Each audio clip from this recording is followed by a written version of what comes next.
Horizon Forbidden West begins about 6 months after Zero Dawn. Remember how the first game ended with Aloy defeating Hades? Yeah, turns out that was the easy part. The biosphere is still collapsing, plants are dying, storms are getting worse, and machines more crazy. And way bigger. Aloy heads west, looking for a backup of Gaia before the planet turns into one giant botanical experiment gone horribly wrong. Sounds simple, but it isn't. Gaia blew herself up in the first game, which scattered all her subordinate functions across the Forbidden West. Now Aloy has to collect them. So you spend dozens of hours chasing runaway software that really doesn't want to come home. Some do cooperate, some don't. Hephaestus takes one look at Aloy and immediately chooses violence. Eventually, Gaia is finally back online, more or less. Great, now the planet can finally start to return back to normal, no? Nope.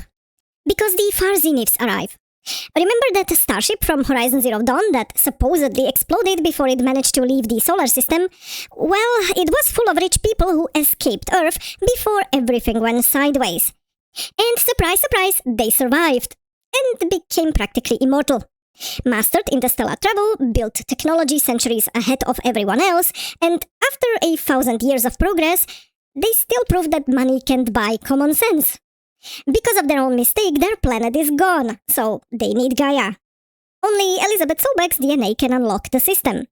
Logically, Aloy wouldn't be exactly thrilled about helping them. So the writers needed another Elizabeth clone. And that's how we get Beta. Created by immortal space billionaires and raised by robotic servitors. Social skills? Not included. Thankfully, Beta ends up becoming one of the better written parts of the game, but her very existence still feels like the story solving a problem, which the story itself created in the first place. Meanwhile, Aloy recruits companions from all over the world. Everyone moves into the home base, everyone has useful information, useful skills and opinions, and somehow Aloy is still the one climbing every mountain, crawling through every ruin, and fighting every giant machine. Usually alone. Fortunately, Silence is still around. Still 10 steps ahead of everyone else, refusing to explain anything until the last possible moment, and still somehow carrying the combined IQ of the entire cast on his back. Oh yeah, and we also come across Ted Pharaoh. Remember the man responsible for ending the entire previous human civilization? Turns out he didn't die back then. He spent the last 1,000 years trying to become immortal too. Mission accomplished. Sort of. That Pharaoh successfully evolved into sentient lasagna off screen after one whole game of build-up. Welcome to one of the most disappointing reveals in the game. Eventually, Aloy meets Tilda along the way, the only Zenith who actually seems normal, which lasts for about 5 minutes. Turns out she spent the last 1,000 years obsessing over Elizabeth Sobeck, grooming Beta into becoming her replacement. And when that doesn't work, she simply tries to kidnap Aloy instead. Unfortunately, it seems the Zeniths didn't have a therapist for Tilda on board of their ship, and a tribal shrink on Earth was nowhere to be found. All these revelations come before the biggest surprise. The Zeniths aren't invading Earth after their colony's destruction, they're running away from Nemesis. And if you're as surprised as me about this weird plot twist and you're asking yourself, what the hell is Nemesis? Well, it's seemingly the Zenith's worst experiment gone wrong.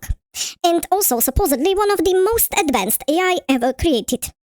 It wipes out an entire interstellar civilization, missing just a few people, spends 2 decades chasing about 12 rich morons across the galaxy, and then decides the most efficient way to settle a personal grudge is to exterminate an entirely different planet first. Peak writing logic. Naturally, everyone joins forces. Aloy, Beta, Silence, the companions, Gaia, even Hephaestus with its machines. The whole bunch of them. After one massive battle and a very disappointing last boss fight against Tilda, the Zeniths are finally defeated. The Earth is saved. Yay! Well, for now at least. But then the Burning Shores DLC arrives. Aloy heads south, meets Seika, who somehow talks like Aloy, acts like Aloy, has a similar background story like Aloy, and spends most of the DLC reminding you that you're already playing as Aloy. And if you weren't happy with just one flawless version, now you've got Aloy number 2, just so you can romance her. It's a bit narcissistic, isn't it? In the DLC, we also realize there's one more villain, Londra. One last surviving zenith. One more gigantic ego with unimaginable levels of narcissism hiding in what's left of Los Angeles. Right next to the big sign Hollywood. Oh, what a coincidence. If subtle, well-written villains are your thing, Londra definitely isn't. Eventually he decides to fight Aloy with a Horus. Aloy, being our perfect superhero, naturally defeats the Horus. On foot, with a bow. Because entire 21st century militaries couldn't stop these things, but one determined redhead absolutely can. Makes perfect sense. Sort of. So after rebuilding Gaia, collecting runaway AIs, discovering that Pharaoh became a giant meatball, defeating immortal, very one-sided written space billionaires, destroying a Horus on foot with a bow, everyone realizes the real problem hasn't even arrived yet. Nemesis is still on its way, so Horizon 3 will apparently solve the perfectly reasonable problem of defeating the most powerful AI in the entire universe using friendship and determination and probably another bow on foot. Ugh, let's just hope the writers have a more solid plan for the third game.